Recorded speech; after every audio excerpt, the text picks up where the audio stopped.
tayo, unbox tayo guys ng aking battery upgrade sa aking napilitan ko sa e-bike. Ito tayo takalong sa inyo. Ayan. Ito yung dumating na battery sa akin. 4 pieces. 4 pieces yan na brand new. Ayan guys. Ayan siya guys. Bagong lithium ko. Ayan siya, bali Type O 3.2, T2650, T2700. Ayan. Ayan siya. Ayan. Bali ayan. Ayan pa. So ang naging issue ko lang dito, mali yung polarity. So pero anyway, manageable naman. So parang mali lang talaga yung pindot ko, pero pwede naman basta alam mo naman yung polarity, maikukunik mo siya sa kasi ina-assemble mo siya so makukunik mo naman siya.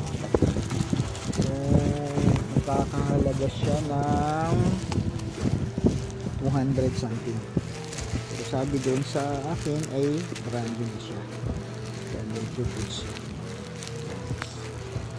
So mangyayari dahil nga mali yung polarity, ang gagawin ko ay isang set na siya, dapat kasi isa lang yung gagamitin. So kasi ganito yan guys. So, ito kasi yung bago rin to. Problema, yan, pareho yung saksakan niya ng positive, pareho. I mean baliktad, dapat magkapareho yan. Kunyari ito, pareho rin siya. Kung ito female, dapat female din to. Kunyari male tong kabila. So yun lang yung naging issue ko.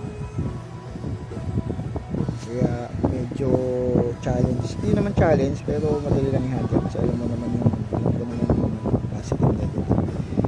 So inahantay ko na lang yung aking BMS connector kasi nasira yung BMS connector ko. So yun na lang. So ang ganda nyo, ito yung bago.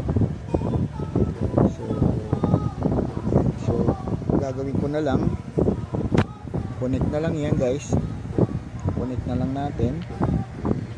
So mangyayari, ang gagawin ko, itong set na 4 na 12 volts, this is 912, yan yung makakasama kasi pahaba ako naka series for 12 volts. Ayan. So ano yung mangyayari yan, kung papansin nyo yan, ano yung mangyayari yan, pala-protect. So same na siya. So pareho dapat opposite anyway, ano yung mangyayari yan. Ayan.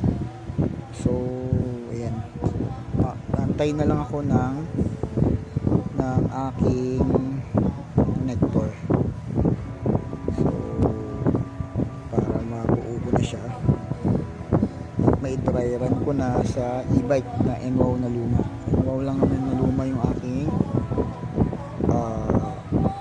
e-bike, luma na siya, pero lithium na yung battery gagamitin. Alright guys, hanggang dito na lang. Game Girl in the house.